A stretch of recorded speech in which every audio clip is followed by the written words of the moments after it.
Iniciando, né? Eu sou a Rafa, eu sou a diretora de ensino da LabPsic. Para quem está chegando pela primeira vez, a LabPsic é a Liga Acadêmica de Psicologia Clínica da Unicinos. É um espaço criado por estudantes para estudantes. A LabPsic nasceu em 2021 e só agora, em 2023, a gente pôde realizar a nossa primeira jornada. Então, para quem chega, a gente dá as boas-vindas à jornada Encontros com a Clínica. Esse evento ele foi idealizado pelo grupo que compõe a LabPsic, pelas professoras e pelas alunas ligantes, com o objetivo de trazer novas abordagens dentro da psicologia clínica. Hoje, então, a gente dá início ao nosso último encontro, nos despedindo dessa jornada que tem sido repleta de aprendizagens e trocas importantes.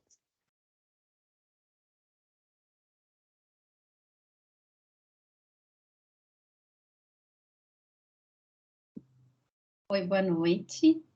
Eu me chamo Elisete, então vou apresentar para vocês a nossa convidada. Então, a gente conta com a presença da psicóloga Lúcia Marques Stenzel, que vai, então, nos conduzir nesse encontro de hoje, na discussão da psicologia humanista. A Lúcia é graduada e mestre em psicologia pela PUC, Rio Grande do Sul. Também realizou o doutorado pela PUC e um período sanduíche na Australian National University. Atualmente, ela é, então, professora colaboradora do PPG, da Universidade Federal do Pará, e é professora associada na Universidade Federal de Ciências da Saúde de Porto Alegre, a UFSPA, onde é coordenadora de pesquisa no Núcleo Aletheia, que é o Núcleo de Estudos e Pesquisa em Psicologia Humanista e Existencial. Então, novamente, a gente quer agradecer a presença de todos.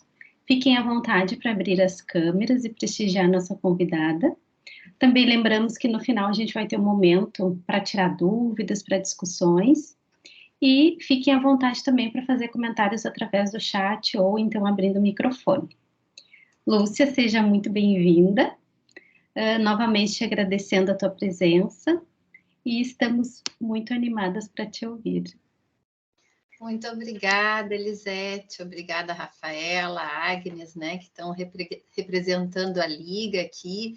O meu contato maior foi com a Franciele, né, então não conhecia vocês, então muito bom conhecê-las e saber desse trabalho tão interessante que vocês estão fazendo na Unicinos, né.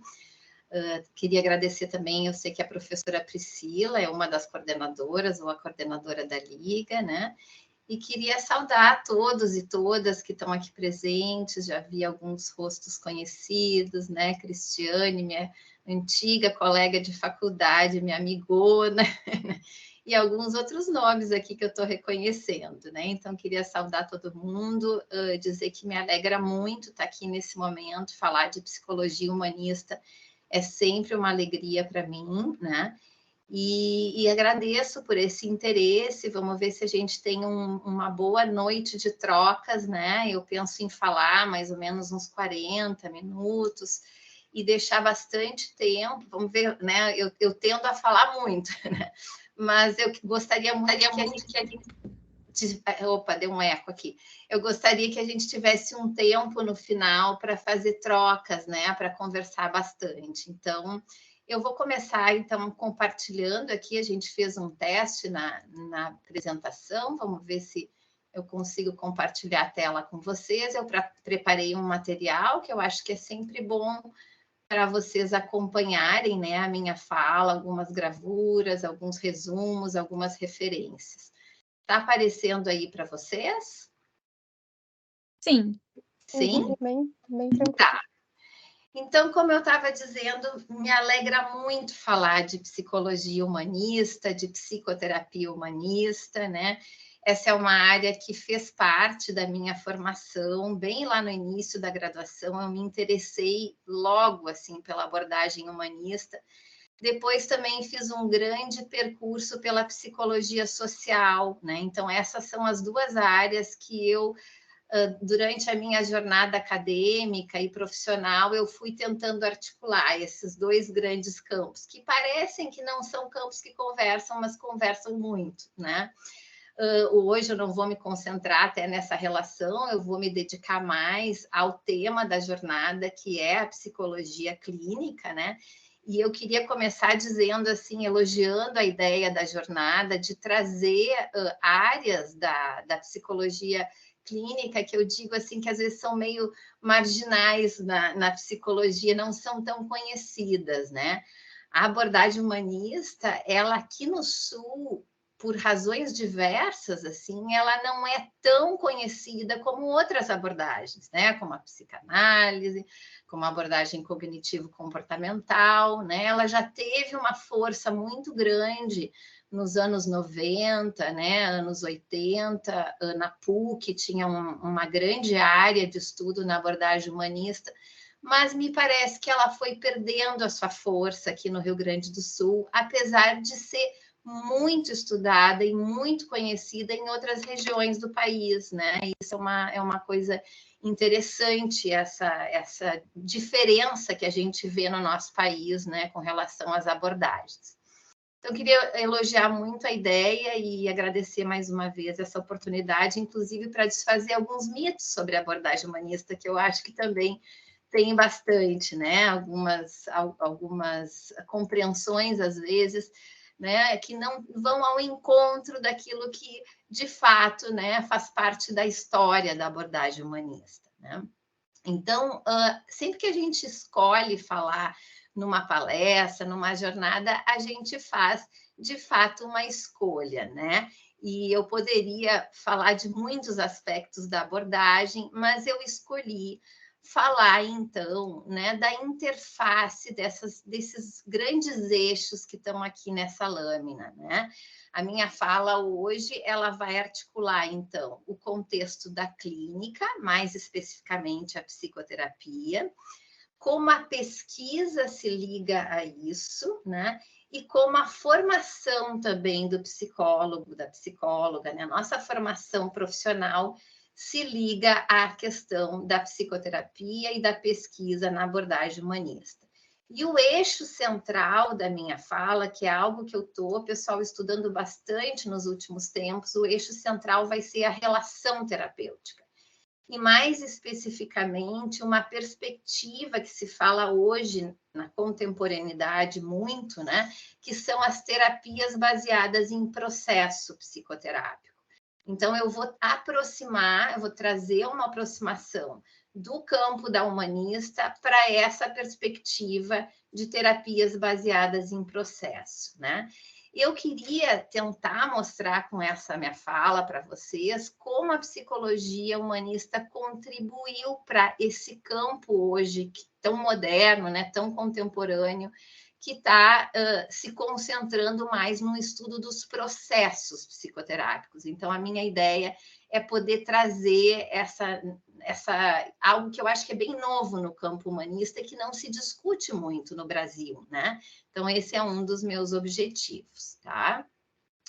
Então, eu acho que é importante eu dizer isso, que a minha atividade maior hoje é na docência, né? Eu fui muito tempo clínica, né? Atuei na abordagem clínica, atuei como psicóloga clínica durante muitos anos, mas depois que passei no concurso na UFSPA, né? Como alguns conhecem como fundação, né? Mas é UFSPA, né?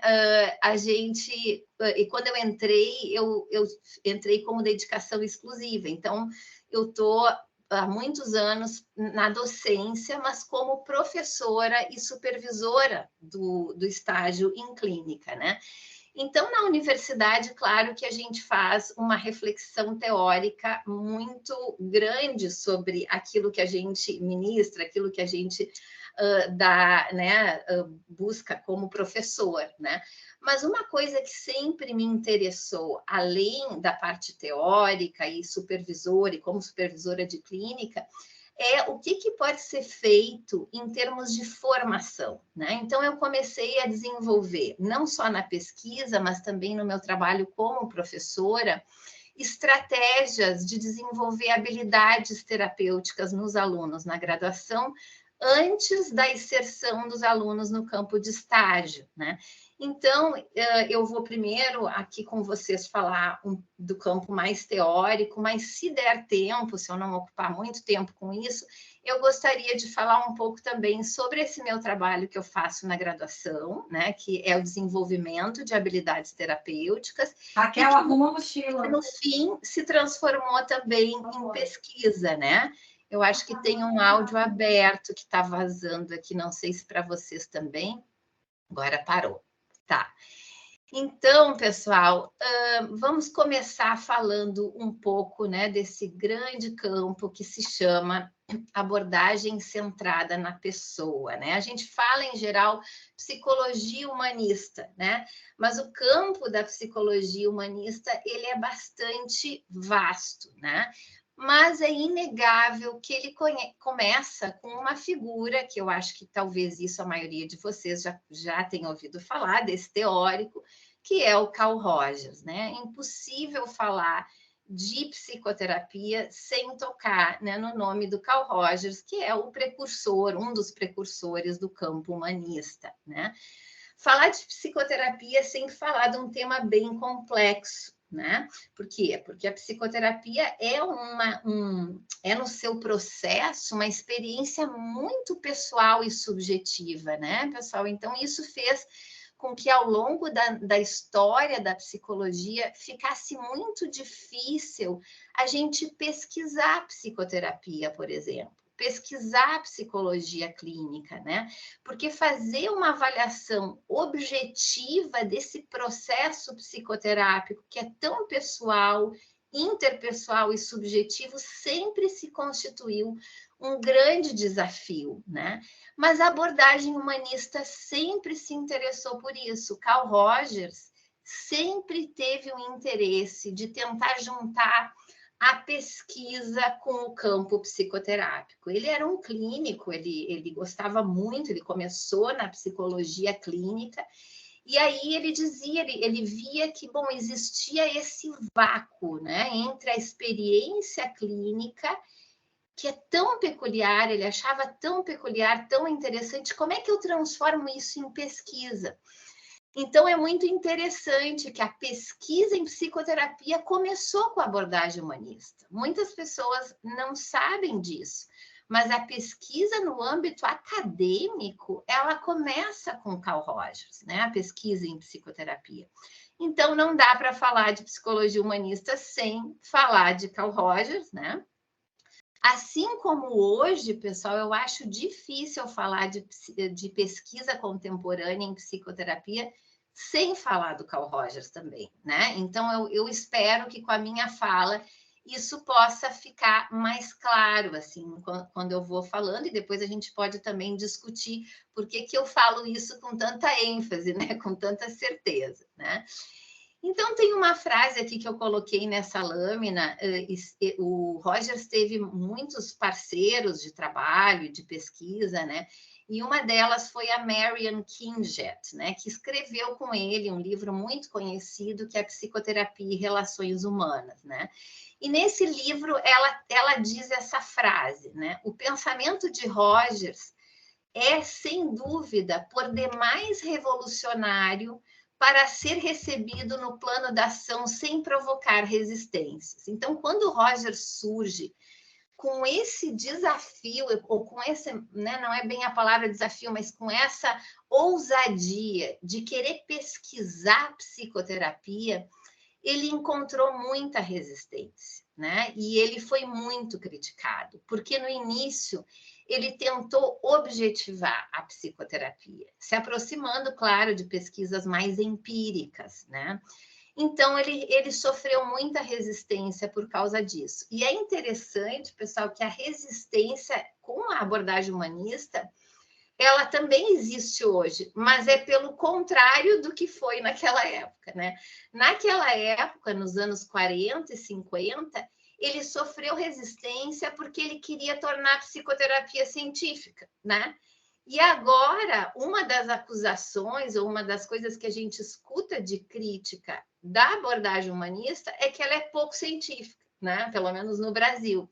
Então, é interessante como essas coisas, né, no plano da história vão se articulando.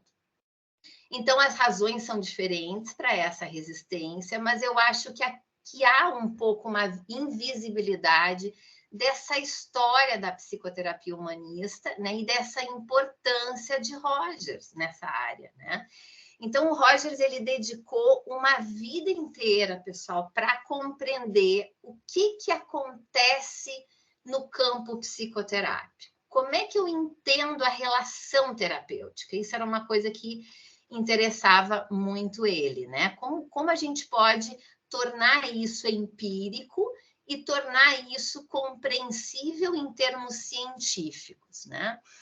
Nos últimos anos, a gente tem visto, assim, nos últimos 20 anos, começou a surgir um interesse muito grande na pesquisa em psicoterapia e no processo psicoterápico, como desejava Rogers nos anos 40 e 50, né? Hoje vocês já devem ter ouvido falar nas pesquisas baseadas em evidência ou na psicoterapia baseada em evidências, né? Isso é familiar para vocês? Eu acho que está bem comum, né, se falar nisso, né, nesse campo. E esse campo vem demonstrando de uma forma bem acentuada a importância dos fatores humanos e relacionais se sobrepondo sobre as técnicas psicoterápicas, né? A gente vai ver mais adiante, né, que inclusive áreas hoje, né, que antes eram conhecidas valorizando muito a técnica psicoterápica, muito interessadas nesses fatores relacionais, né? Então, com esse interesse, pessoal, dos últimos 20 anos, que se começou a se voltar, as pessoas, os pesquisadores começaram a se voltar para o interesse na relação terapêutica, começou a reacender a abordagem humanista.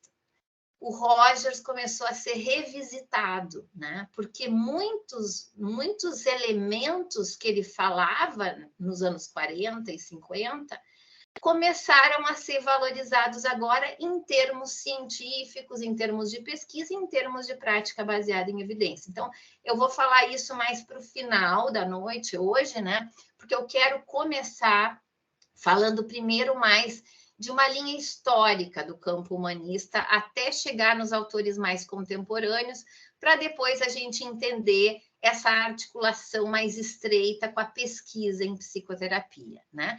Então, vamos começar assim, essa nossa fala, que já começou, né? Entrar um pouco mais no campo do papel do Rogers nessas pesquisas mais recentes, que envolvem a importância da relação terapêutica, né? Então, desde o título, né, que eu propus para minha fala hoje, vocês percebem que eu estou trabalhando dois eixos, né, que é relação terapêutica, processo psicoterápico. Então, guardem essas palavras. Essas palavras, elas estão juntas, né?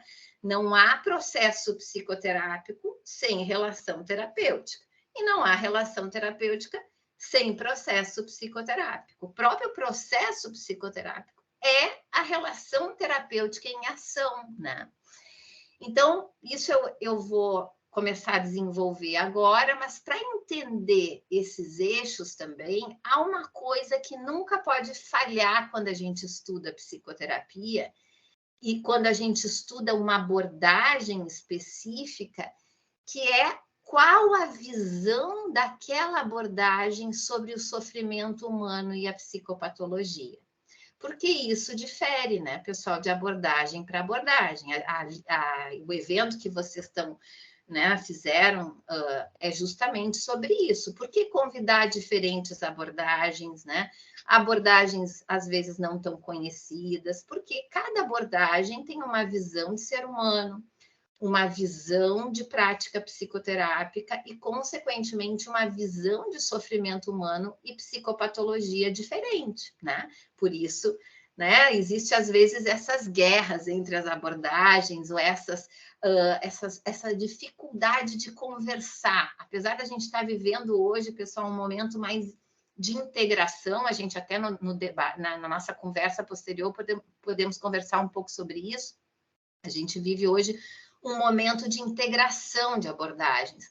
Mas a gente já viveu ao contrário, né? Uma coisa de qual é a abordagem melhor para qual patologia, né? Então, a patologia está sempre no centro dessa discussão. Mas qual é a visão de psicopatologia e de sofrimento humano da abordagem humanista, né? Então, quero desenvolver um pouco isso com vocês também, porque é fundamental para falar de psicoterapia. Também a gente tem que entrar nesse campo, né? E aí, agora também eu já não vou mais falar só de abordagem humanista. Eu vou começar a falar de abordagens humanistas experienciais, né? Que é uma nomenclatura também um pouco mais contemporânea, né? E ela surge da confluência de 3 tradições que está representada nas fotos desses teóricos, né? Então, um que eu já falei, que é o Carl Rogers, né, de óculos ali mais acima. Ao lado dele, a gente vê o Frederick Pius, que é da Gestalt terapia, né? Também um teórico muito importante no grande campo chamado humanista, né? Então, a gente tem vários, assim como na psicanálise, a gente tem um grande campo onde a gente tem diferentes vertentes, né? Winnicott, Melanie Klein, né? Lacan. Na humanista, a gente também tem isso, tem um grande campo onde a gente vê diferentes abordagens e diferentes teóricos tradicionais, né, que foram criando esse campo chamado humanista, né?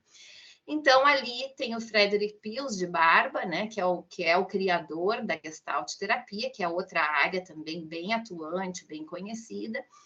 E um menos conhecido, logo abaixo, que é o Eugene Gendlin. Não sei se alguém de vocês já ouviu falar, que ele criou uma teoria chamada de focalização, né? Hoje em dia tem uma abordagem bem moderna, eu vou falar dela mais adiante, que é a terapia focada nas emoções. Muitas pessoas pensam que é da cognitivo-comportamental, mas não, a terapia focada nas emoções nasce da confluência desses teóricos, né? A grande influência da terapia focada nas emoções é a abordagem centrada na pessoa, é a Gestalt terapia e a focalização do Gendlin. Então, ela é uma abordagem humanista experiencial, né? Então, e esses teóricos são responsáveis por abordagens mais contemporâneas e a focalização e a terapia focada nas emoções são 2 delas, né? Então, esses teóricos mais tradicionais, eles deram origem a essas escolas terapêuticas que a gente pode chamar também, pessoal, de neo-humanistas, que elas surgem ali nos anos 80 e 90, né? E uma característica comum dessas diferentes escolas que integram esse campo humanista experiencial é justamente em termos de visão de diagnóstico, visão de psicopatologia. Elas são escolas que se apoiam muito mais na ideia de processo psicoterápico, de relação terapêutica, do que em categorias nosológicas, como são mais conhecidas para nós, né? Então, a tradição humanista, ela tem essa ideia de que o que deve sobrepor na nossa prática, pessoal, é a experiência da pessoa em sofrimento e não o sintoma, né? Ah, então, Lúcia, tu está dizendo que a psicoterapia humanista desconsidera as categorias nosológicas, acha que sintoma não tem importância, que as psicopatologias não têm importância? Não, não é isso, né? Ela não coloca as categorias nosológicas no centro, né? Ela coloca no centro a experiência da pessoa que está em sofrimento. Essa ideia da experiência, né? Por isso humanista experiencial, ela vem de uma tradição fenomenológica, existencial e humanista. Toda essa tradição filosófica, eu não vou entrar nisso hoje, quando eu dou aula de humanismo, a gente começa sempre, né, trabalhando esse grande campo filosófico, mas o campo fenomenológico, experiencial, existencial, coloca a experiência da pessoa em sofrimento no centro. Isso quer dizer que o terapeuta dessa área se concentra prioritariamente no desenvolvimento de uma compreensão compartilhada com o cliente sobre o que ele sente e sobre o seu sintoma. Entendem? Ele olha para isso, né? E olha só a palavra que eu disse, compreensão compartilhada das emoções dolorosas do cliente, ou seja, existe uma relação intersubjetiva e por isso que ela é pessoal e tão única, né? Porque só existe, né, essa pessoa na combinação com essa pessoa que traz, então, uma relação que é única, que acontece no processo psicoterápico, né? Então, a experiência da pessoa em sofrimento, a intersubjetividade, elas estão sempre na frente do terapeuta humanista experiencial. Mas vamos um pouco mais adiante, ainda falando sobre essa questão do diagnóstico, né? Quando o DSM surge em 1952, ele predomina, né, na psicologia, ele de fato chega no diálogo com a psicologia e a gente começa a ter uma visão de sofrimento humano bastante, vou chamar assim, objetificada e medicalizada. E isso perdura bastante até hoje, né? Essa é, às vezes, uma das críticas de algumas áreas da psicologia, é dessa relação estreita entre o nosso campo, tanto em termos de avaliação, como em termos de investigação e como em termos de tratamento, muito ligada a bases fisiológicas de explicação do sofrimento humano, e não da experiência. Tá vendo a diferença, né? A gente, ao se ligar ao campo mais médico, então, de novo, não é uma negação, né? Não se trata de uma negação.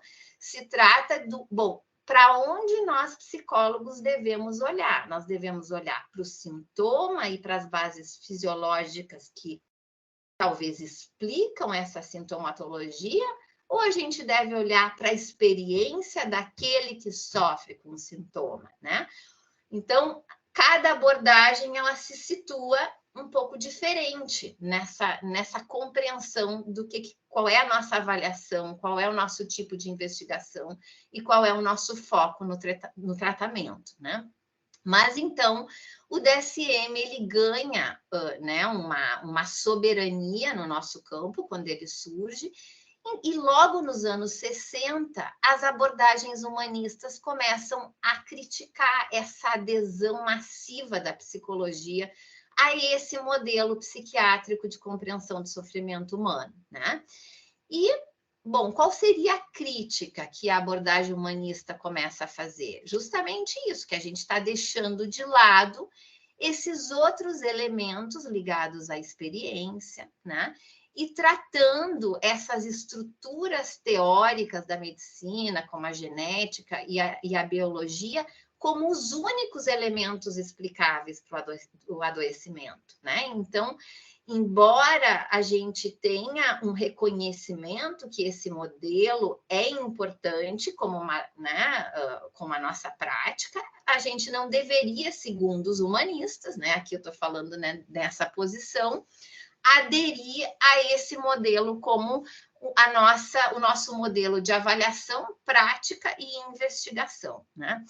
E isso também, pessoal, agora na contemporaneidade, está começando a ser investigado e estudado mais. Existem 3 teóricos bem conhecidos na abordagem até behaviorista, que é o Reis e o Hoffman, são os mais conhecidos, que eles dizem que a era dos protocolos está chegando no fim, né? E que a gente vai começar a viver uma era, e olha a palavra que eles usam, está ali na lâmina, mais centrada na pessoa.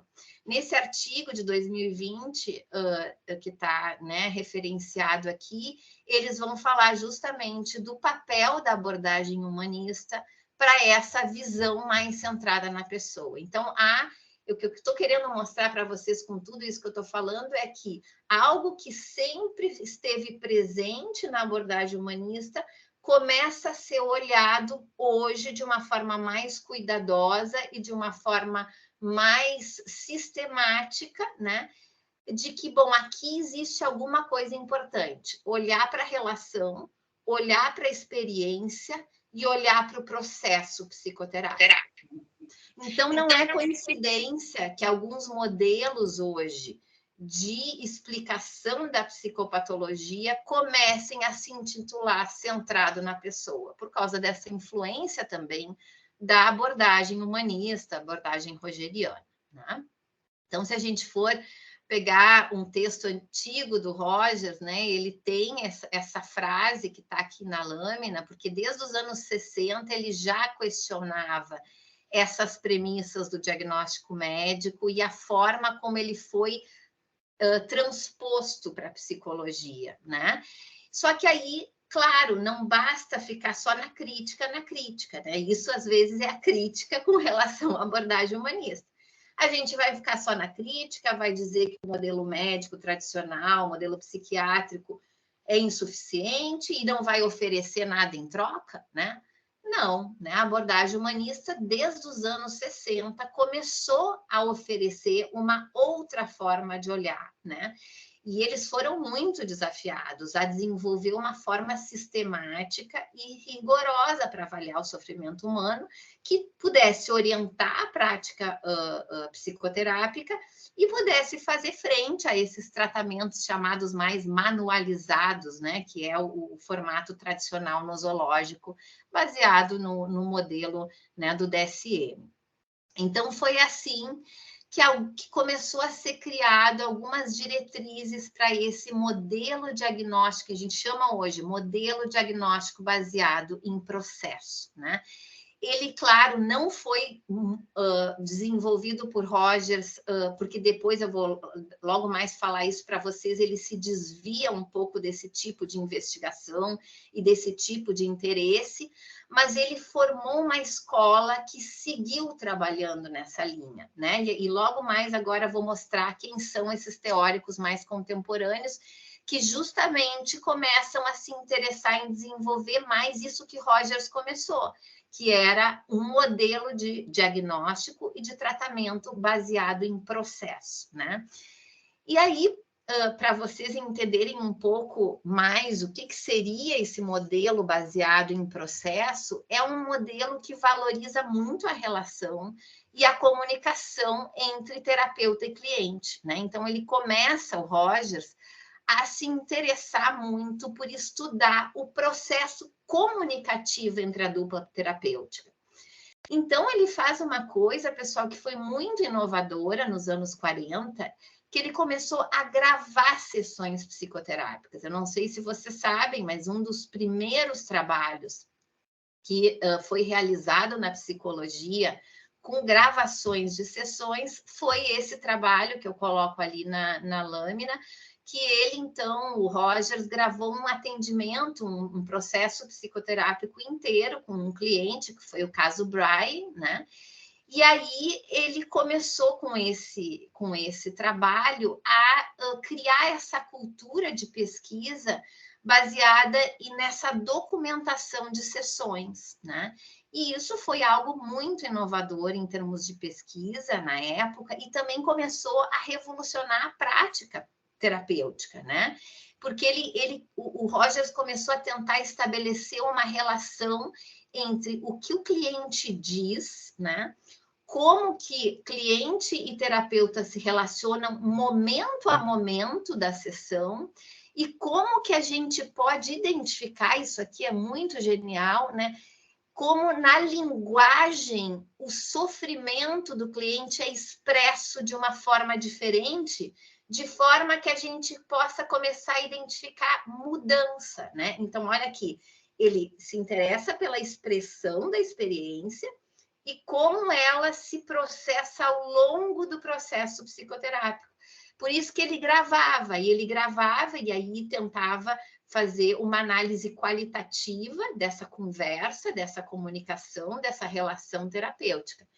Isso que eu estou descrevendo para vocês se chama hoje de pesquisa microanalítica de sessões psicoterápicas. Então, existe hoje na contemporaneidade um campo de pesquisa chamado pesquisa microanalítica, que começou com esse trabalho, né? Um dos trabalhos grandes do Rogers, que foi esse caso que ele tratou do Brian, né? Bom, falar um pouquinho desse outro teórico importante para a abordagem humanista experiencial, que foi o Gandling, né? Ele foi também um dos pensadores mais influentes na pesquisa e na prática psicoterápica no campo humanista experiencial.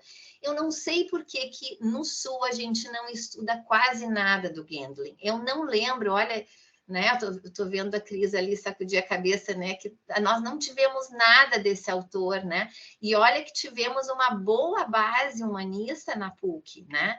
Eu estudei, fiz a minha graduação na PUC, mestrado, e nunca tinha ouvido falar no Gandling. E ele, então, é um precursor desse campo mais chamado experiencial, né? Ele trabalhou junto com Rogers, e ele enriqueceu muito o conceito rogeriano de mudança terapêutica, porque, olha o que eu estava falando antes, né? O Rogers estava interessado no processo psicoterápico e o interesse dele é como a pessoa muda em psicoterapia, no sentido de uma mudança para uma condição de mais saúde, de mais autenticidade, de mais, né, qualidade de vida. Então, ele queria investigar a mudança psicoterápica. E o Gandling ajudou ele muito nesse processo. Tem um texto famoso que os dois escreveram, que está no livro do Rogers, chamado Tornar-se Pessoa. E aí tem um capítulo nesse livro que é chamado Processo Psicoterápico, né? E ele escreveu junto com o Gandling. O Gandling ajudou a dirigir uma pesquisa com ele, né? E além dessa pesquisa, ele também trabalhou com o Rogers numa pesquisa com esquizofrênicos que eles fizeram na Universidade de Wisconsin, né? E aí o Gandling começa a trazer outros conceitos, dentre eles ele cria um conceito que ele chama de experiência interna sentida. No português a gente assim, não tem uma expressão de tradução para o termo em inglês que é muito boa, né? Mas é o que ele chama, em inglês chama de felt sense, né? Essa experiência interna do sentimento, né? E ele começa a desenvolver esse conceito, o Gandling, inclusive, ele tem uma escala que ele cria, né? Que é a escala da experiência, parece que traduzida para o português, né? E também o Gandling tinha esse interesse no que eu vou começar a chamar agora, para vocês ir guardando essa expressão, os marcadores narrativos de processo. Então, o Gandling também começa a tentar estudar como é que é essa fala, como é que são essas expressões que poderiam evidenciar a mudança no sentido da melhora, né? E os dois começam, então, a estudar esse campo, eles foram muito inovadores, e eles, então, são considerados, o Rogers e o Gandling, responsáveis por trazer essa pesquisa da intersubjetividade para o centro da pesquisa em psicoterapia, que era, né, muito incipiente ainda ali nos anos 60, 70, né? Então, os dois, eles tinham uma certeza que a psicoterapia poderia ser estudada em termos de processo, né?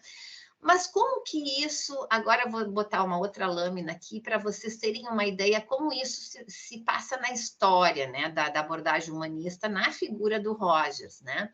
Resumindo, então, um pouco o que eu falei antes. Nos anos 40, então, ele começa a estudar o processo psicoterápico, ele fica conhecido, isso é bem conhecido, essa expressão, ele fica conhecido por ter criado o método não diretivo, né?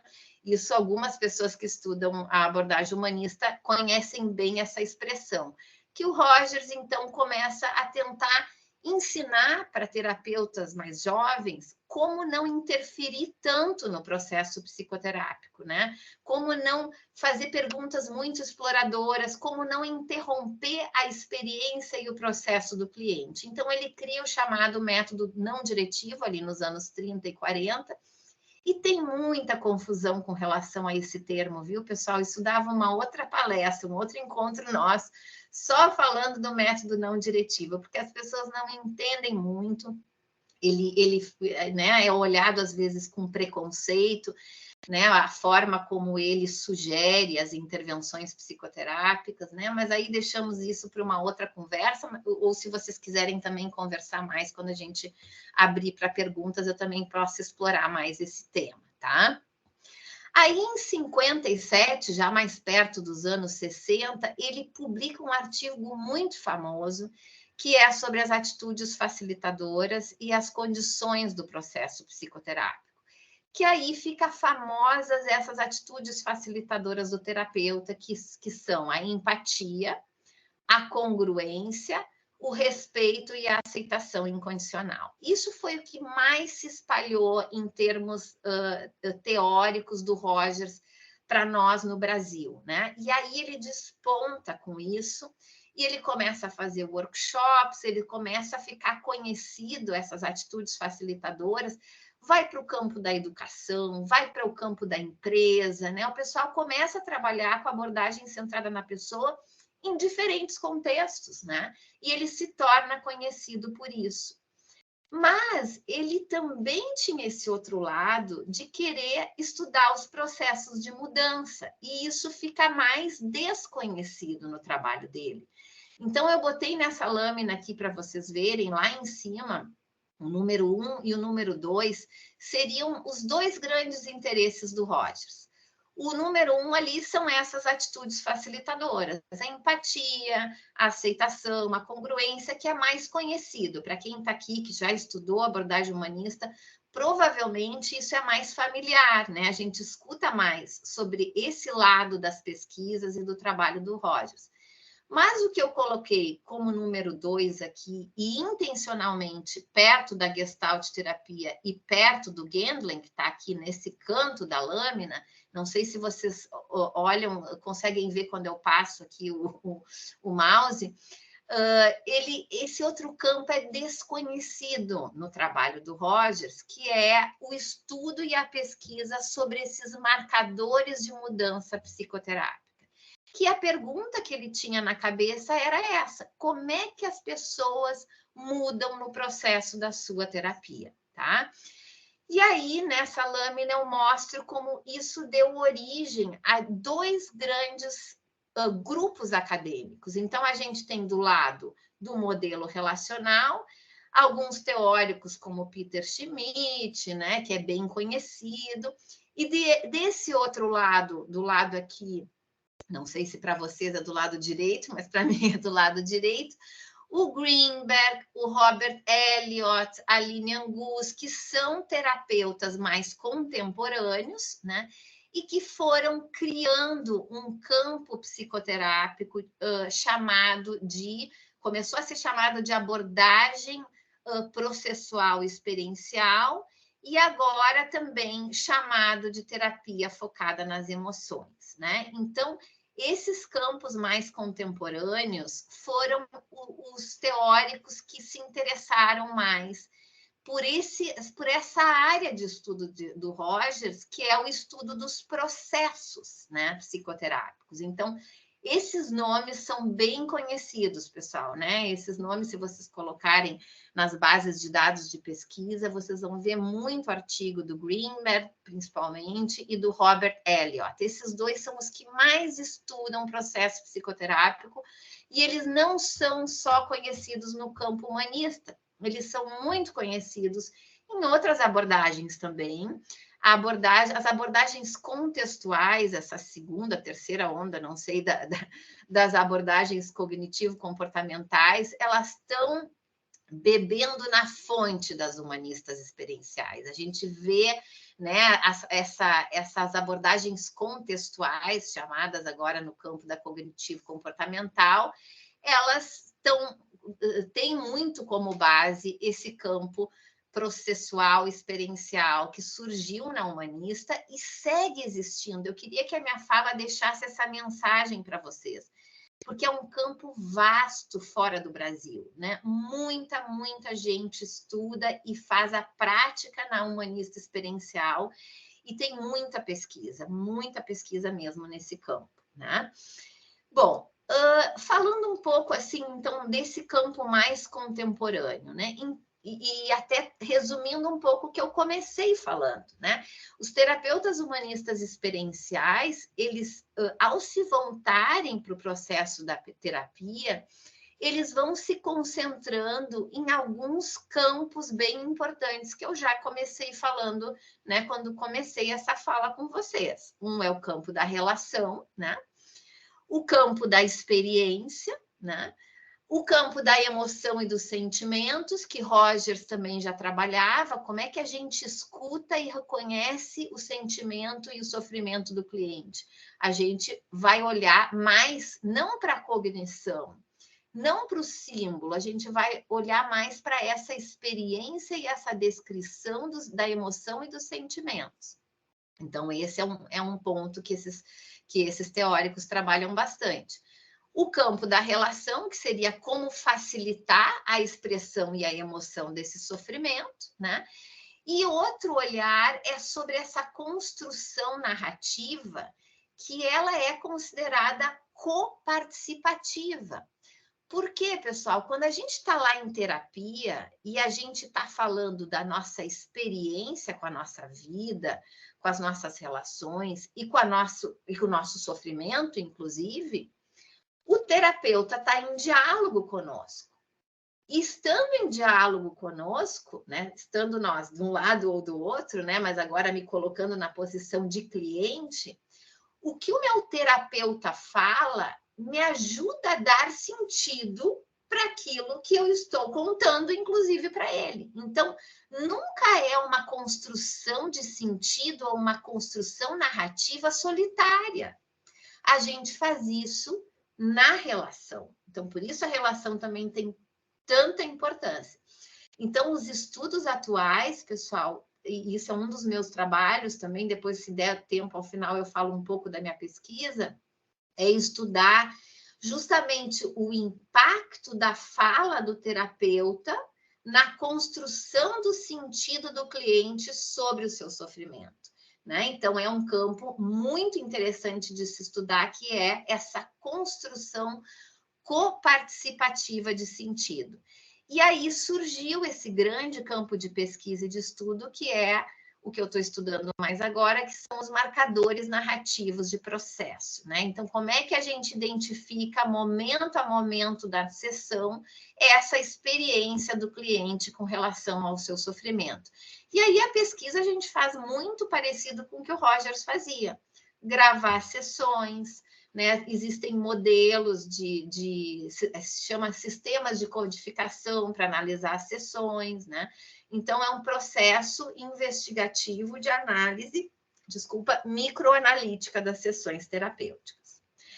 Bom, então, eu terminei agora a primeira parte, assim, da fala, que é onde eu queria falar um pouco mais demoradamente sobre a abordagem humanista. Agora, eu queria, pessoal, juntar isso um pouco com a ideia e o estudo de psicoterapia que a gente hoje, né, tá crescendo, e eu acho que, não sei se vocês discutiram isso, eu não pude assistir as outras falas, mas eu acho que a gente vive um tempo bem peculiar, quem está fazendo formação agora, né, que é um crescimento da pesquisa no campo da psicoterapia, né?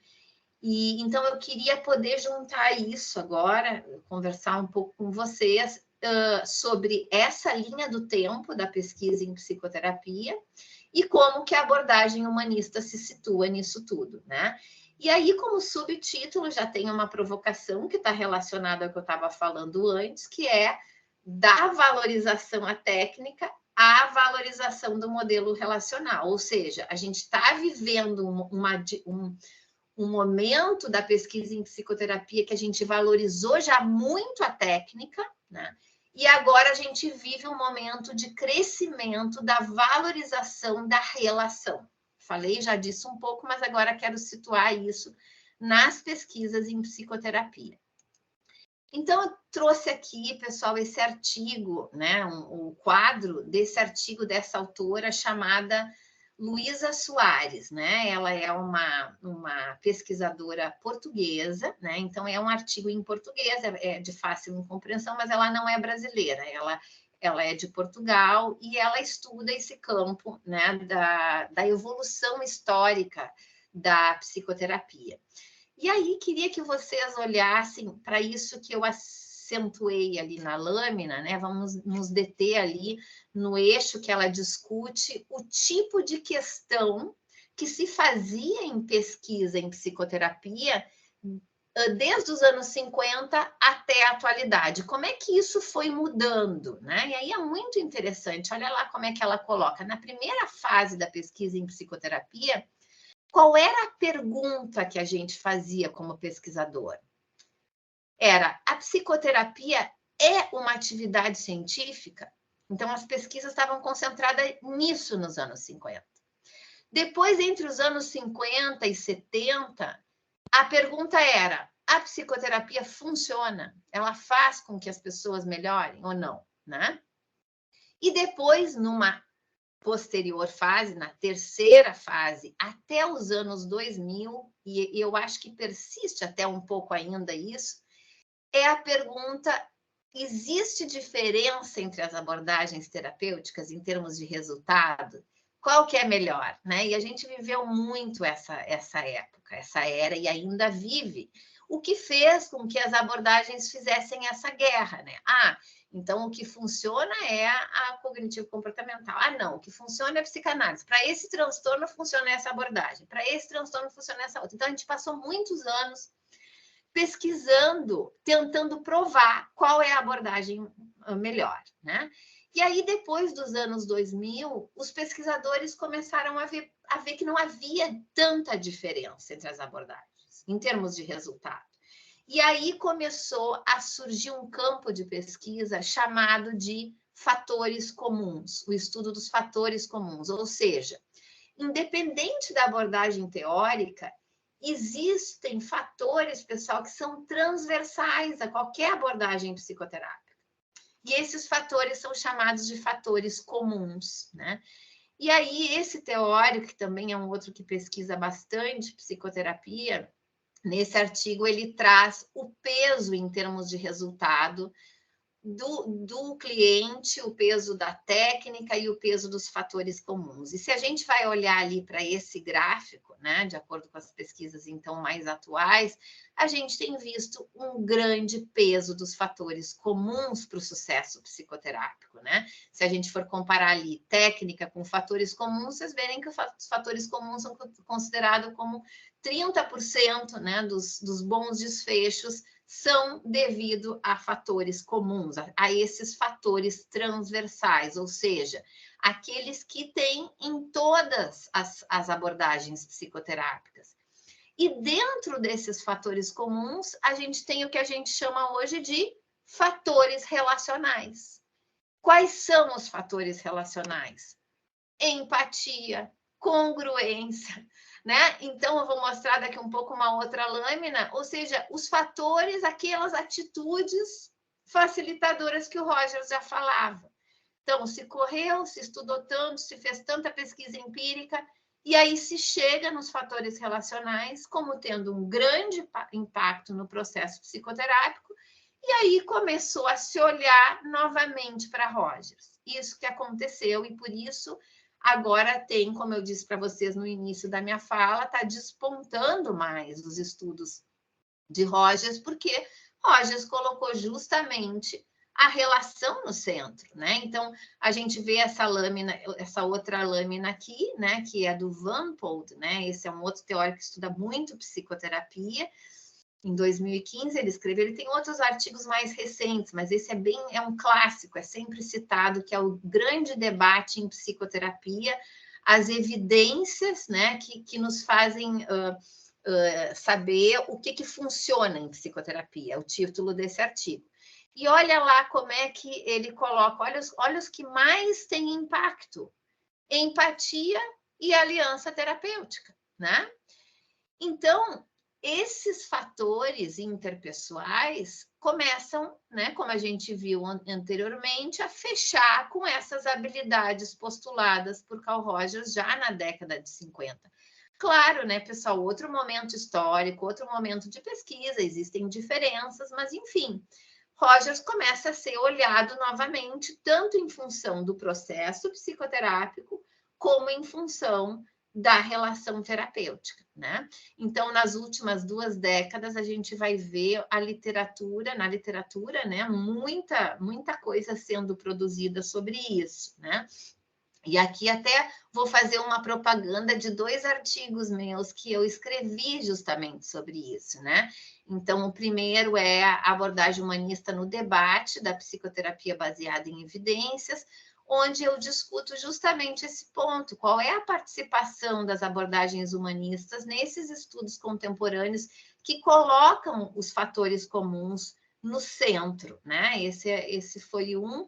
E o outro que eu trabalhei mais especificamente sobre o Rogers, então mostrando como que o Carl Rogers trabalhava essa questão das habilidades terapêuticas interpessoais e como isso está sendo retomado, então, nesse debate da prática, né, baseada em evidências e do papel da relação. Então, a gente está vivendo uma mudança, né? Porque durante muito tempo o que estava no centro eram as técnicas, né? E agora a gente começa a ver os fatores relacionais sendo considerados muito importantes, né? E isso acontece, pessoal, ali pelos anos, começa essa discussão ali pelos anos 2000, porque teve uma força-tarefa da Associação Americana de Psicologia, a APA, né? Que juntou, então, vários pesquisadores que trabalham com psicoterapia e eles fizeram, então, esse trabalho para discutir, né, o papel dos fatores comuns e o papel da expertise clínica, né? E aí deu origem a essa discussão, né? Bom, aqui, pessoal, eu acho que eu chego ao fim dessa parte mais teórica da minha fala. E eu já vi que passou 1 hora, eu nem senti, mas vocês devem estar super cansados. E eu teria só, assim, talvez, dar uma ideia para vocês do que eu estou fazendo em termos de trabalho com os alunos e pesquisa. O que vocês acham, Rafaela? Posso falar assim mais uns 5 minutinhos sobre esse meu trabalho e depois a gente abre para perguntas? Com certeza, sim, pode seguir. Aham. Tá, então tá. Não tá muito cansativo, não? Não, não, por enquanto está tudo bem. Vocês me falariam? Provavelmente não, mas não se preocupa. Ai, gostei da tua sinceridade, Rafaela, obrigada. E mesmo se tu me falasse, será que eu deixaria de falar o que eu quero falar? Então tá, pessoal, vou falar só mais uns minutinhos, então, que eu tenho bastante, assim, orgulho desse trabalho que a gente está fazendo lá na UFSPA, né? E aí queria contar um pouquinho para vocês. Então, nessa caminhada teórica de estudo, de pesquisa sobre habilidades terapêuticas interpessoais, sobre Rogers, né? Sobre o humanismo, que é a minha grande paixão, eu comecei a desenvolver um trabalho com alunos de graduação, né, numa disciplina que acontece no currículo obrigatório, né, da psicologia, que é uma disciplina de técnicas, né, técnicas de intervenção, a gente chama, não é técnicas psicoterápicas, é técnicas de intervenção. E aí eu comecei a fazer um trabalho experiencial com eles, nos moldes, né, daquilo que a gente vê em Rogers e que via na abordagem humanista, que é um trabalho na disciplina todo baseado em role plays, né? Então, os alunos fazem a encenação de terapeuta e cliente e a gente depois discute e debate isso, né? A gente, no momento, está fazendo isso num centro de simulação que a gente tem ali na Santa Casa, né? Que a UFSPA é do lado da Santa Casa, ela é ligada à Santa Casa, né? Então, a gente tem uma prática, às vezes, ali na Santa Casa. E lá tem o centro de simulação, onde tem sala de espelhos, né? Então, a gente faz essa prática lá na sala de espelhos. Mas na época da pandemia, aqui a gente estava no final da pandemia, já tinha sido autorizado a voltar, né? Para o modelo presencial, mas só com máscara, né? Então, por aí vocês veem todo mundo de máscara, né? Mas a gente também fez no modelo online. Eu fiz 2 anos no modelo online, fazendo roleplay, fazendo a discussão das sessões, né? No modelo online. Então, Na verdade, eu faço esse trabalho desde 2017, né? Então, ele acontece há bastante tempo, mas ele se tornou pesquisa em 2020. Então, esse é o título da pesquisa que eu comecei a fazer, né? E aí, o que a gente faz é... deixa eu passar um pouquinho aqui.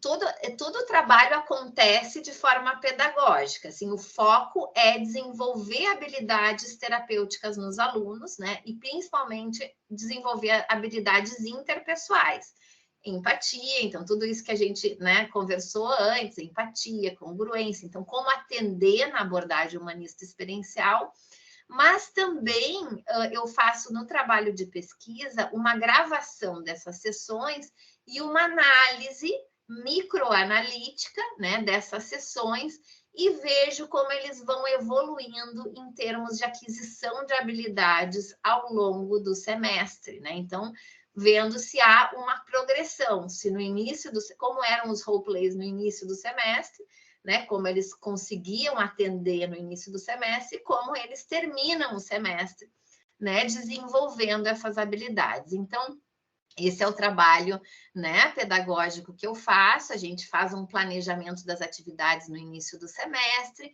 aí a turma é dividida, né, distribuída em diferentes papéis, terapeuta, cliente, debatedor.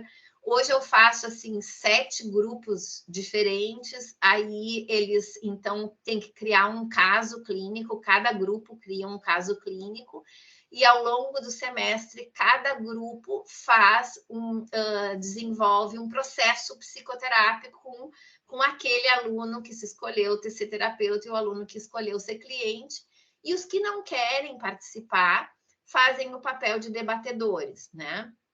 Então, eu tenho de cada grupo que faz os roleplays, muitas sessões onde eu analiso e dou supervisão também, né? Mesmo sendo uma sessão simulada, pessoal, é muito rico o trabalho, porque é incrível, assim, como fica muito real a sessão, e é interessante porque são alunos que ainda não podem estar no momento do estágio, né? Então, eles não podem atender, os alunos ainda nesse estágio do curso, atender alguém porque não tiveram todas as disciplinas básicas para fazer o estágio em clínica. Então, o fato de serem sessões simuladas, fica um ambiente protegido, né? Então, eles conseguem, assim, desenvolver essas habilidades sem estar atendendo ainda um cliente real, né? Que vai acontecer depois no outro semestre, né? Aí no outro ano eles começam os estágios.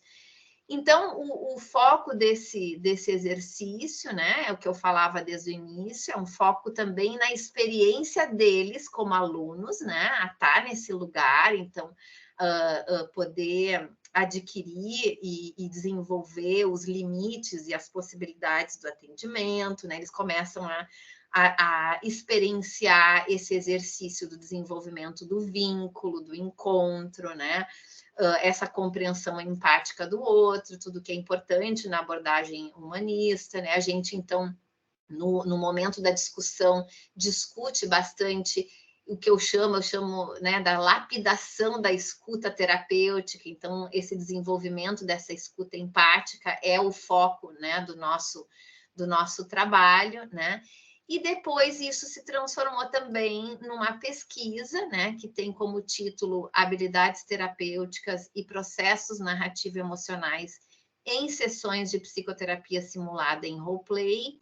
Hoje em dia, esse é um trabalho em parceria com a professora Lynn Angus, do Canadá, uma professora que desenvolveu uma metodologia de análise de sessões, né? Então, a gente está fazendo uma parceria com ela nesse projeto. Então, essas sessões dos alunos que autorizam, né? Só aqueles que autorizam ser gravados e participar da pesquisa, são analisadas, então, para a nossa pesquisa do grupo de pesquisa do meu núcleo, que é o Núcleo Aletheia, né? Então, esse é um trabalho que a gente está desenvolvendo, e aí eu queria trazer, então, para vocês. Aqui é a Lynn Angus, né? Ela é da Universidade do Canadá, e eu traduzi no grupo o modelo de análise que ela faz de sessão psicoterápica, né? Então, todo o trabalho de pesquisa está desenvolvido a partir desse modelo. Que lembrem, né, aqui naquela linha do tempo, ela é uma teoria, que eu botei ela aqui propositalmente, né, que trabalhou, então, junto com o Greenberg e junto com o Robert Elliott, essa linha do trabalho terapêutico do Rogers, baseado em processo psicoterápico. E aí ela desenvolveu esse sistema de codificação narrativa, onde a gente consegue, então, analisar, né, essa fala do cliente, do terapeuta, minuto a minuto, a partir de um sistema de codificação, né, que ela criou. Então, era isso, assim, eu acho que já falei mais 10 minutos, eu acho que está de bom tamanho, né? Queria ouvir vocês e dialogar, né? Dúvidas, perguntas, contribuições, críticas, né? E agradecer muito a atenção e a paciência todo esse tempo. Obrigada, pessoal. A gente que agradece. Só para dar um retorno ali, o pessoal falando que podia continuar, que estava maravilhosa a fala, muito necessária. Só para te dar um retorno que tu te preocupou, assim, muito bom. Que E bom. agora eu ia dizer, tu vai ter que aparecer de novo para falar sobre o modelo não diretivo, que eu fiquei bem curiosa. Verdade. Ah, isso dá uma boa discussão, dá pano para manga, como a gente diz. A Cris levantou a mão, não sei, Cris, se tu gostaria de falar? Quero primeiro parabenizar, agradecer, né? Agradecer a vocês que organizaram e falar para a Lúcia, que, nossa, uma aula riquíssima, né? Eu que venho atuando desde nossa época de graduação na área de organizacional do trabalho, né? Mas sempre namorei muito com a clínica e assim, a psicologia humanista, consegui conhecer o professor Justus lá, que criou, né, a psicologia na PUC, e que foi um fundador e um pioneiro da psicologia humanista no Brasil, né? E eu consegui conviver com ele aí desde os 96 anos até os 100, e aí o ano passado ele faleceu, né? Então, muito legal estar com vocês nessa noite. E eu tenho várias curiosidades assim pontuais durante a tua fala. Posso fazer as perguntas? Pode, Cris, só deixa eu reforçar essa lembrança que tu fez do irmão Justo, né? Eu e a Cris somos colegas, né? Eu falei no início, é uma grande amiga, uma colega querida e grande psicóloga no campo da organizacional, né? Uma pessoa muito atuante, né, nessa área. Obrigada por estar aqui, Cris, uma honra te ter aqui. Mas essa lembrança do irmão Justo, né? O irmão Justo foi um dos responsáveis responsável, né, Cris, por trazer Rogers aqui para Porto Alegre e para a PUC, né? Ele criou, ele foi responsável por grandes estudiosos nesse campo aqui em Porto Alegre. E ele faleceu com 100 anos, pessoal, lúcido, ainda falava sobre Rogers, né? Faleceu o ano passado. Esse ano ou ano passado, agora, Cris? Foi dezembro de 2022. Ele completou 100 anos em julho, eu fui lá visitá-lo. Isso. E que ele era irmão lassalista também, né? Isso. Então ele morava ali na La Salle, em Canoas.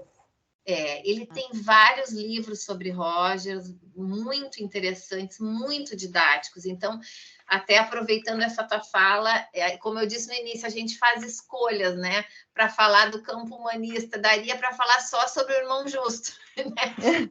É uma pessoa fantástica, mas fica aí a referência do irmão Justo, os livros dele são sensacionais, irmão Justo. Até tu falando, Lucinha, eu me lembrei do livro dele que eu tenho, eu consegui o autógrafo dele daí, Identidade Psicólogo. Esse é fantástico. Que traz exatamente já naqueles anos lá que ele escreveu essa questão do que é valorado, assim, né? Ele fala dos fatores na psicoterapia, comuns, né? E que foi muito para o lado da medicina, da biologia. Isso. Então, aproveitando, eu queria te perguntar assim, ó, onde é que entra agora que tem se falado bastante, né, dentro das organizações e e dentro desse aspecto de saúde mental das pessoas, né? A neurociência, ela é mais coligada ao biológico, genético, né? Do que a questão relacional, né? Tu sabe que é uma pergunta desafiadora, porque assim, ó, Cris, vocês sabem que o campo humanista tem uma ligação muito com o campo fenomenológico também, né? A fenomenologia. Não sei se na Unicinos vocês têm disciplinas sobre fenomenologia, né? Se estudam, porque a fenomenologia ela foi uma das correntes filosóficas que influenciou o humanismo, né? E, então ela surge que é o Husserl. Com Husserl, ela surge com Husserl, né? Ela entra no campo das ciências humanas, né? E ela, então, traz um outro modelo de ciência para a psicologia. Toda a vertente da psicologia mais compreensiva, ela vem desse campo fenomenológico, né?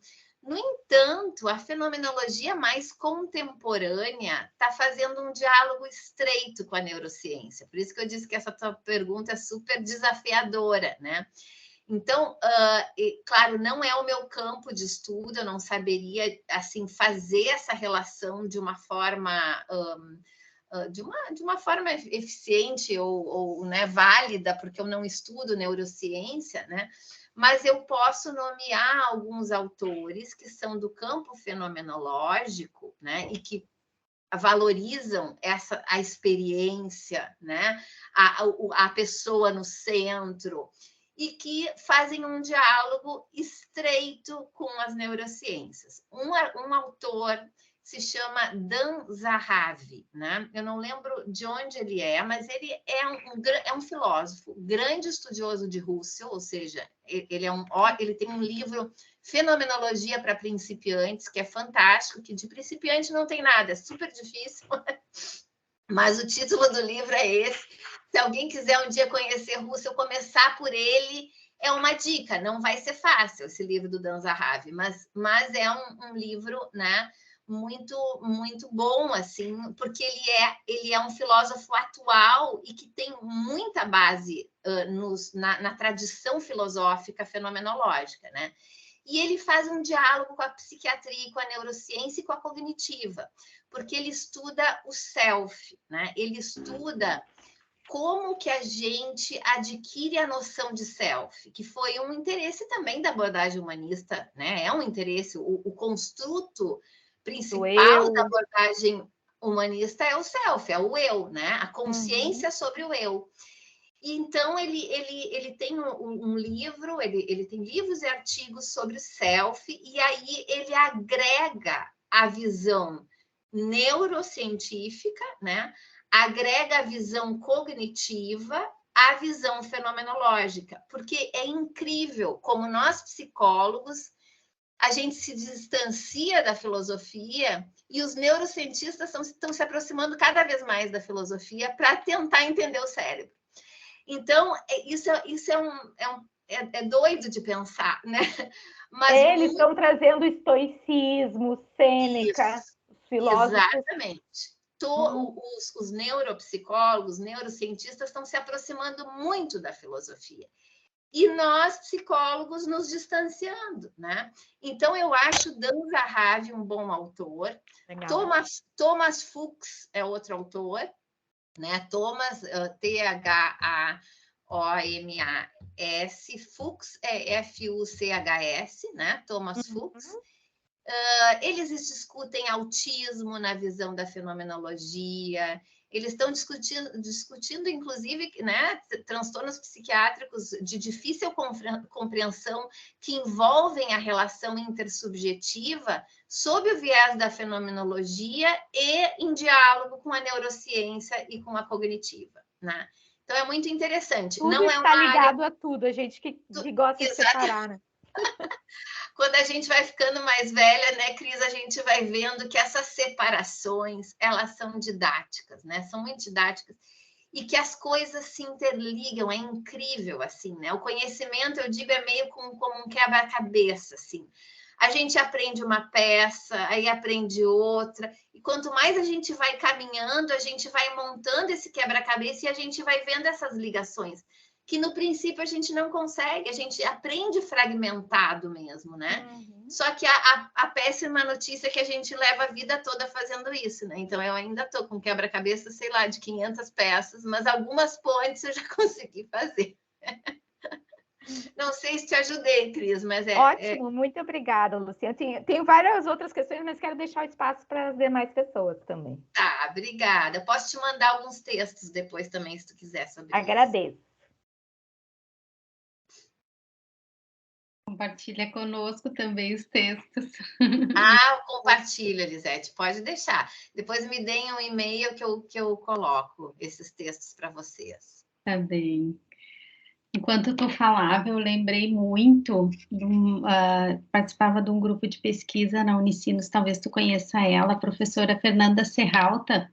Sim, com certeza, grande estudiosa de psicoterapia, né? Um nome importantíssimo. Falava exatamente isso que tu diz, assim, claro que ela traz toda uma bagagem da psicanálise, né? Mas ela dizia isso, assim, estudando os preditores até de desistência do processo psicoterápico e aí muito relacionado com a própria relação terapêutica. Exato, isso mesmo. A professora Serralta é um nome bem importante, né, nas pesquisas em psicoterapia, e como tu disse, mais ligada à psicanálise, mas muito concentrada nesses estudos mais atuais de psicoterapia, e trazendo, porque a psicanálise também estudou muito relação terapêutica, de outra forma, né? Com outros construtos, mas enfim, né? É isso que a gente estava falando, as coisas. A gente está caminhando, eu acho, para um movimento de integração, né? E isso é muito bom, porque eu acho que a psicologia, a formação em psicologia, ela angustia muito os alunos de graduação pela sua fragmentação, né? Entra um professor na aula, diz que a verdade é essa, entre o outro, a verdade é essa. E aí a gente começa a aprender, fica muito, muito angustiado e não vê essas relações, né? Mas há muitas relações, muitas, né? E acho que tem algumas pessoas que nos ajudam, e essa é uma professora que eu acho que nos ajuda muito nisso no campo da clínica.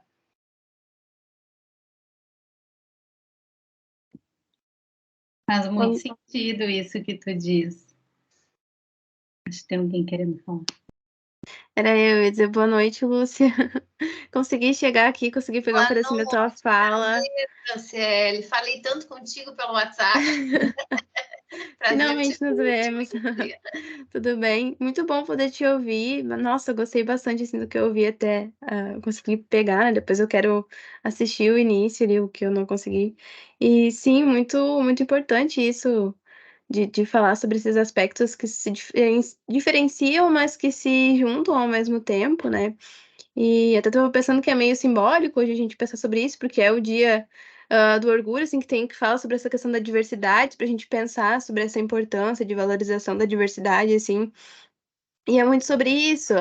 Durante os encontros que a gente teve na jornada, a gente ouviu sobre algumas outras abordagens e todas elas a gente ouvia e pensava assim, nossa, essa aqui, que vontade de aprender mais e ir para esse caminho, sabe? Porque todas têm um pouquinho, assim, que fala, sabe, com a gente. E isso representa algumas pessoas, né? E é importante ter uma pluralidade para que se encaixe em cada tipo de personalidade, enfim, que vai se sustentar melhor durante um processo terapêutico, enfim, trazer essa aliança ou essa transferência, né? Como a gente estava falando de psicanálise ali, que Freud também valorizava muito isso, né? Para poder, enfim, trazer resultados. Isso é muito, muito legal. Gostei bastante de te ouvir. Tu me dá até uma deixa para falar sobre uma coisa que, claro, eu não abordei, é tanta coisa para falar, Franciele, mas que importante isso que tu trouxe. E porque uma das coisas também que faz parte dos fatores comuns são as características específicas do cliente, né? Então, além da relação, a gente tem as variáveis do terapeuta e as variáveis do cliente, né? E então existe hoje um grande campo que no inglês é chamado de multiculturalismo. Eles estão estudando o que eles chamam de multiculturalismo, mas para nós seria esse campo do estudo das diferenças, né? E da interseccionalidade, né? Então, estudar essas características e campos que vão exigir de nós terapeutas uma melhor compreensão daquele que nos procura, né? Então, questões de raça, de gênero, de etnia, né? Isso tem um impacto imenso no processo psicoterápico, se não é olhado da forma como a pessoa necessita, né? Então, aquela ideia de universalidade, né? Aquela ideia assim, da mesma ferramenta para qualquer tipo de cliente, ou seja, o que comanda é o que a abordagem diz que funciona e funciona em todo mundo, essa ideia não existe, né? E eu acho que cada vez mais a gente tem que olhar para isso que eles estão chamando de questões multiculturais no inglês, né? E não tem uma expressão ainda que eu né, eu acho que só isso, interseccionalidade, acho que talvez fosse a palavra mais adequada para nós aqui, né? Então, no humanismo, foi recentemente lançado até um livro que não tem tradução ainda, mas que seria os aspectos multiculturais dos processos da psicoterapia humanista, E então é um livro também muito bom, que vai aí cada capítulo abordar questões diferentes, assim, gênero, raça, né, etnia, como essas coisas, como essas questões impactam, como a gente tem que lidar com elas, como a gente tem que criar habilidades para trabalhar, né, com diferentes populações. Eu tenho uma aluna de mestrado, ela fez TCC, na verdade, agora e está entrando no mestrado. E o TCC dela foi sobre duplas terapêuticas interraciais, né? Então, ela entrevistou tanto terapeutas como clientes que tivessem num processo psicoterápico interracial. Então, podia ser um terapeuta branco com um cliente negro, ou, né? Ela tentou formar todas as possibilidades de dupla, né? Foi tão interessante esse trabalho e agora ela segue no mestrado, né? Porque aí a gente vê, no trabalho dela, a gente conseguiu ver que há uma invisibilidade, mesmo em duplas interraciais, da nomeação da questão da raça no processo psicoterápico, né? Então, a dificuldade dos dois lados, tanto o cliente de falar sobre branquitude, negritude, como do terapeuta. Então, ainda a gente precisa explorar e entender muito mais desse tema, né? E aí, essa minha aluna vai seguir o mestrado estudando essa temática, né? Eu achei muito bacana que a psicologia humanista ela fornece um pouco essas ferramentas, assim, né? Com base na empatia, no respeito. Eu achei muito legal. Sim, tem um termo em inglês que é humildade cultural. Eles dizem que o terapeuta tem que ter humildade cultural. E eles usam, né, muito esses termos em pesquisa, e eu entendo a humildade cultural como aquilo que o Rogers falava, assim, né, da aceitação incondicional, do não julgamento, da atitude do respeito, né, que era justamente isso, assim, tu não julga, né, aquilo que o outro te diz, tu tem que saber que a própria empatia é isso, né? A empatia, a gente tenta olhar como o outro, né? Mas muito consciente que a gente nunca vai conseguir perceber e sentir como o outro. Engraçado, né? A empatia, às vezes a gente pensa, não, a gente tem que tentar sentir como o outro. Na verdade, tem que ficar demarcada a diferença. Mas a gente faz um esforço para tentar entender como se fosse o outro. Aí o Rogers dizia, mas nunca esquecendo o como ser, porque é como ser, eu sou diferente do outro.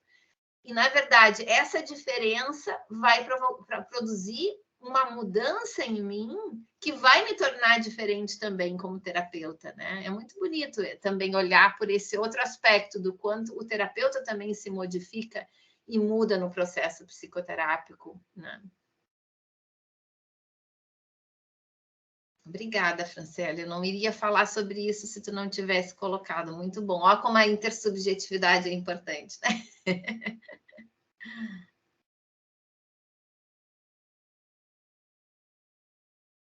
Fiquei ele também super interessado nos teus grupos ali na tua aula, sobre naqueles grupos que tu faz nessas intervenções, assim, achei muito bacana.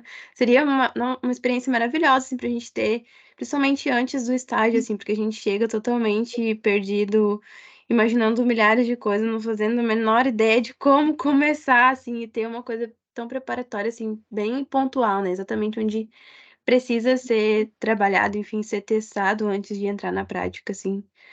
Claro que o estágio serve para isso, pra gente, né, Claro.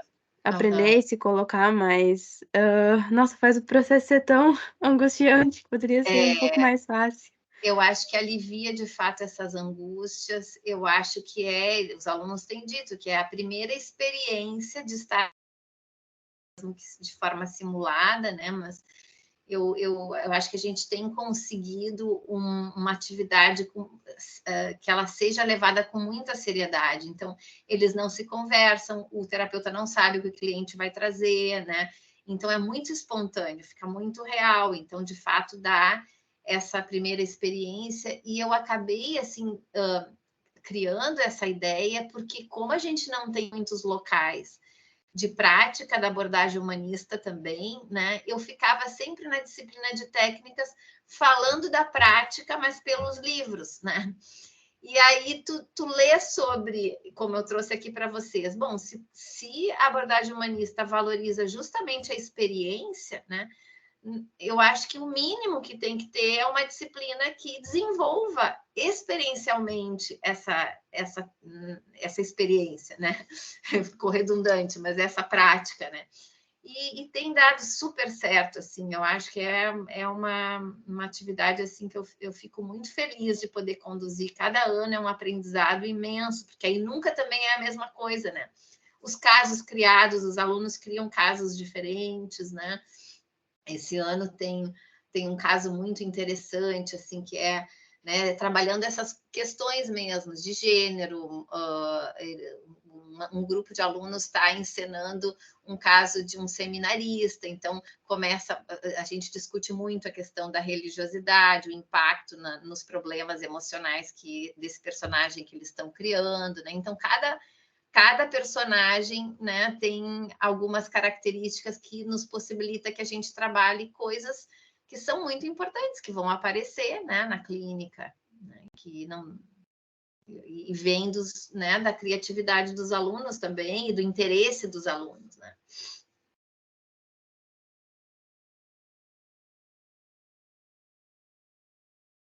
Se o pessoal tem vergonha de perguntar, talvez, né, se alguém quiser escrever no chat alguma pergunta, alguma questão, né? Eu estou meio desavergonhada, então posso ir de novo. Isso, aí vai criando motivação para o pessoal escrever, Cris. Olha só, quando tu foste evoluindo, no início, tu mostraste um cartoon, assim, que eram slides sobre as habilidades terapêuticas, né? Isso. E elas, na hora eu não consegui ver todas, elas coincidem com as atitudes do Carl Rogers ali?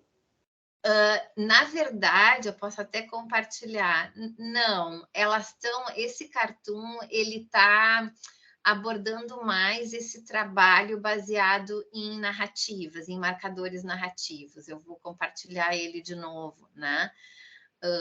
Então, aqui seria mais ou menos assim conceitos centrais para quem trabalha, né, desenvolvendo essas habilidades terapêuticas. Então, aqui, ó, a interpretação, aqui no canto esquerdo, diz assim: interpretação da experiência, ela se dá através da linguagem, da comunicação, né? Então, é a linguagem que e isso a psicoterapia, ela, apesar da gente ter vários modelos psicoterápicos baseados em expressões corporais, por exemplo, né? A maioria das abordagens ela toma como base a linguagem. Então, a linguagem, a fala, né? A fala, isso. Então, aqui Isso é das premissas, uma das premissas. Aí aqui embaixo, né?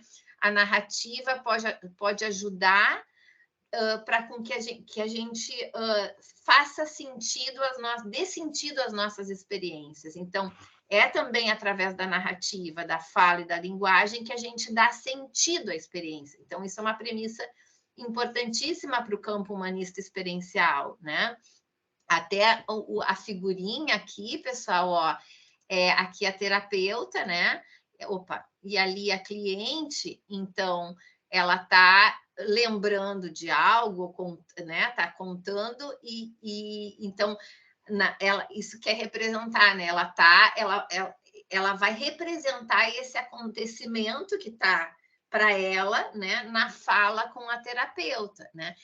E aí, aqui em cima, no canto direito, né? Cada pessoa pode ter pode criar diferentes realidades com relação à mesma experiência. Então, essa é outra premissa, né? E a interação com os outros impacta em como a gente dá sentido a essa realidade da experiência, né? Que é aquilo que eu falava do conceito que é da experiência e da narrativa, que é sempre coparticipativa, ela é sempre compartilhada. E o contexto psicoterápico é muito peculiar nisso, né, pessoal? Né, um contexto muito propício para essa criação de experiência, de sentido da experiência de forma conjunta. Porque tu tá ali, tu tá contando, primeiro tu tá fazendo esforço para se tornar compreendido. Aí, se o outro evidencia que te compreendeu, isso já te modifica e já faz com que tu vá criando diferentes sentidos a partir do que o outro te diz. Então, o processo psicoterápico é muito rico nessa criação dessa experiência. Porque o passado a gente não muda, né, pessoal? Assim, vamos supor, eu sofri um trauma, né? Eu tenho muito sofrimento com isso, aquilo tá lá. O que muda? É o sentido que a gente dá àquilo que já passou. E o processo psicoterápico que vai fazer a gente transformar esse sentido. Transformar, talvez, às vezes, tem que sofrer, tem que ficar naquele sofrimento um tempo, tem que reconhecer, depois começar a transformar, começar a abrir a perspectiva sobre aquela situação. O processo psicoterápico passa por essa transformação. Alguém botou ressignificar a Elisete, né? Exatamente, né? Essa uma palavra bastante também usada pela psicanálise, mas que faz muito sentido no que eu estou dizendo mesmo. É uma ressignificação, né?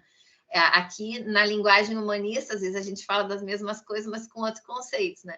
É dar um novo sentido à experiência, né? Porque como a humanista tem muita base na fenomenologia, a gente trabalha muito com as palavras sentido e experiência, né? Então, seria dar esse novo sentido à experiência que transforma a nossa percepção, transforma a nossa realidade, né? Então, seria isso, Cartoon, Cris. Não é tão relacionado ao humanista. Claro que a gente faz pontes, né? Mas não tão relacionado às atitudes facilitadoras do Rogers, mas dá para fazer muitas pontes com ele também, né? Claro. E aproveitando o sentido, o Viktor Frankl, da logoterapia, entra onde? Viktor Frankl é outro universo maravilhoso, né? O Viktor Frankl, ele não está nessas mesmas influências, né, dali do Pius e do Gandlin, né?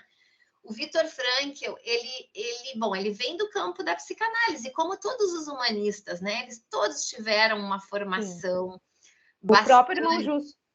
O próprio, né? Porque a psicanálise era soberana ali quando surge o humanismo. O humanismo surge, ele é colocado nos livros didáticos como a terceira força da psicologia, né? Porque quando o humanismo chega ali nos anos 40, behaviorismo era muito forte no campo da pesquisa, psicanálise muito forte no campo da clínica, né? Então, chega o humanismo sob influência desses movimentos filosóficos, né? Que seria o próprio humanismo como filosofia, né? A fenomenologia e o existencialismo. Viktor Frankl, ele ele bebe muito da existencial, né? Da perspectiva mais existencial, porque ele traz a dimensão do sentido para o campo psicoterápico. E aí é um sentido diferente do sentido que eu estava falando antes, né? Eu estava falando de sentido dado a experiência, sentido no sentido de dar sentido. Mas para Frankl, ele fala de sentido da vida, né? Então, Frankl traz essa dimensão da nossa, que ele diz, é uma dimensão da nossa vida. A gente tem a dimensão biológica, a gente tem a dimensão social, a gente tem a dimensão que ele chama psicológica, onde estão as emoções, né? Estão as nossas sensações, mas ele diz, a gente tem uma dimensão espiritual. E esse espiritual não é religião. Essa dimensão espiritual é a dimensão onde se encontram os nossos valores, as nossas intenções, os nossos projetos de vida, né? Então, o Frankl, ele está mais para um campo existencial do que humanista. Ele é de uma mesma corrente, sabe, Cris? Eu acho que ele vem, né, dessa corrente dos humanistas, mas ele sofre uma influência maior da existencial. Apesar de ele ter sofrido uma influência também de um filósofo chamado, e agora me fugiu o nome dele, mas daqui a pouco vem, mas que não é tanto da existencial, mas que ajudou ele a criar essas dimensões da existência, né? Agora fugiu o nome dele. Estou olhando aqui em cima, tem meus livros, estou vendo se me salvam meus livros, mas não esqueci o nome do filósofo. Mas ele estaria em paralelo com as humanistas, assim, a logoterapia faz um diálogo em alguns pontos, mas ele é considerado mais de influência existencial. Existencialista. Analítica, às vezes a logoterapia é nomeada como analítica existencial, né? Mas é um teórico fantástico, pessoal, né? É bom que tu falou também nele, porque eu não priorizei trazer uma linha do tempo, assim, mais da história da psicologia, onde eu traria, né, todos. Rollo May, por exemplo, é outro também teórico muito importante. O próprio Erich Fromm, que vem da psicanálise, mas também vai ter um impacto nesse campo humanista existencial. O Maslow, né, que é outro teórico que também vem desse movimento.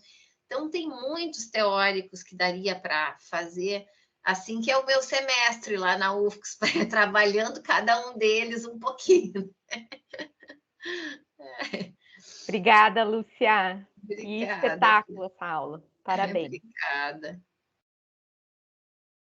Lúcia, ali no chat, a Jéssica perguntou se tu conhece o trabalho do CVV, né, o Centro de Valorização da Vida, porque ela disse que eles aplicam escuta com a abordagem do Rogers, né? Sabe, Jéssica, que já me falaram desse trabalho e eu não conheço. Eu queria muito conhecer, até se tu puder. Será que se eu chegando lá, batendo na porta, eu vou ser recebida? Porque eu careço muito de locais de estágio para os meus alunos. E alguém me falou, não faz muito tempo que alguém me falou do CVV, né?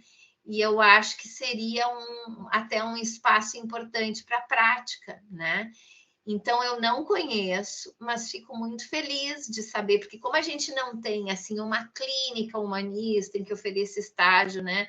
Sempre, é muito importante ter locais onde a gente saiba que tem um profissional que faz uma escuta mais, né, da abordagem centrada na pessoa, né? Eu vi que alguém botou aqui, fazem um treinamento de 3 meses. Ótimo, tá. Obrigada pela dica e também bom a gente partilhar isso num evento como esse para as pessoas saberem, né?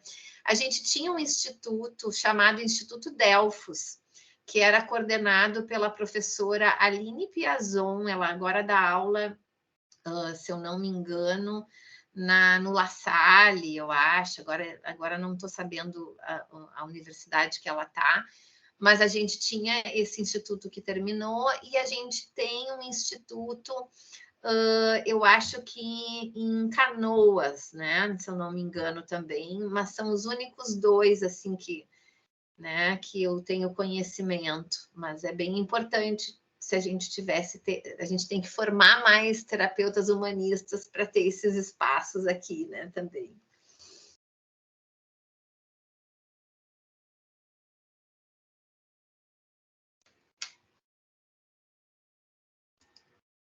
Bom, não sei se mais alguém tem alguma pergunta, quer fazer mais um comentário. Eu vi que tem bastante gente na sala, né? 51 pessoas, então agradeço muito por terem ficado todo esse tempo, pessoal. É difícil, assim, resumir um trabalho de anos, assim, né? Num pouco tempo. Eu sempre temo não ser clara. Esse é o meu maior pavor, quando eu começo uma aula e eu fico muito decepcionada quando termina se eu não fui clara. Então, esse é sempre o meu esforço. Então, espero ter sido clara, né? Espero que eu tenha despertado vocês para essa abordagem, caso alguém não conheça, né? Não conhecia ainda. E também quero me colocar à disposição, né? Eu sou professora da UFSPA, a gente tem mestrado também, vocês terminando a graduação, quem tiver interesse né, nessa linha, a gente tem, né, assim, vários alunos trabalhando comigo no grupo, então, né, daria para fazer também interlocução, né, de alguma forma, então fico à disposição lá na universidade para receber vocês, para conversar mais, né, e eu acho que é isso, acho que não sei, eu não vi as outras palestras, vocês acham que, né, teria algum ponto que vocês gostariam que eu explorasse mais, ou... Eu tenho uma pergunta sobre os seus grupos de pesquisa. Se existe a possibilidade de iniciação científica nos seus grupos. Se pode pessoas de outras universidades, por exemplo. Sim, eu tenho recebido, Franciele. Até agora eu fiz uma seleção recentemente, faz uns 3 meses, e eu fiz uma coisa que não se faz, que eu recebi 9 membros novos. Então, eu estou com um grupo tão cheio. Então, agora, mas tem uma rotatividade grande, porque os alunos vão indo para os estágios, vão se formando, vão... Então, mas eu aceito, sim, né? Eu tenho, no momento, algumas pessoas que são, não como iniciação científica, mas de mestrado também, sempre tenho pessoas de fora, ou voluntários no grupo, né? E, assim, a nossa universidade não é como a Unicinos, apesar de ser uma universidade federal, uma universidade pequena, né? Então, a gente faz o que consegue, assim, cada professor tem bastante demanda de graduação e pós-graduação, então, às vezes, tocar o grupo de pesquisa não é uma tarefa fácil, né? Mas como a gente gosta muito, a gente tenta. Então, tem sempre seleção, eu abro às vezes, né? E eu não estou muito boa nas redes sociais, Franciele, então não tenho colocado nada em rede social, mas é uma meta, né? Melhorar aquele meu Instagram do meu núcleo, que está totalmente parado. Fica Então, aí a dica para o pessoal que tem interesse em seguir a página do Instagram lá da Leteia, né, do grupo. Não sei se alguém tem alguma pergunta, quer deixar um comentário, senão eu vou pedir para quem estiver por aí abrir a câmera para a gente tirar uma fotinha virtual aqui do encontro. Lúcia, tu tá compartilhando aí na tua tela, será que tu conseguiria tirar para a gente poder ver todo mundo? Aham. Desculpa, nem me dei conta. Não tem problema, só para a gente conseguir se ver melhor. Ótimo. Vamos esperar o pessoal abrir aí a câmera para fazer a foto. Quem tiver aí disponível, gente, apareçam aí para dar um oizinho. Mostrar que vocês estão acompanhando a aula. Registrar o nosso último dia de jornada, né? Isso. O online tem isso, né, gente? É tão... Eu sofri muito como professora no online por causa das câmeras. Mas que bom, estou vendo alguns rostos aqui. Obrigada, pessoal. Samanta, Adriana. Obrigada por estarem aqui. Carolina. Vou tirar então. Sorriso todo mundo.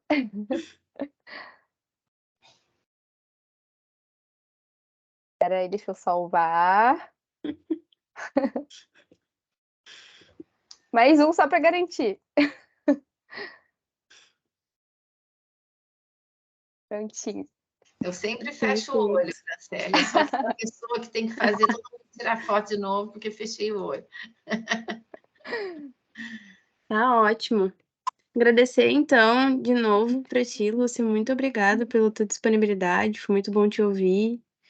Muito bom conhecer um pouco sobre essa abordagem aí que a gente não tem muito contato. Eu, particularmente, não sabia nada, além de que era o Carl Rogers que tinha criado ela. Era a única coisa que eu sabia. Não tinha muita informação. Muito obrigada também para todo mundo que está aí participando, que acompanhou nos 3 dias, que está aí com a gente fazendo perguntas, participando.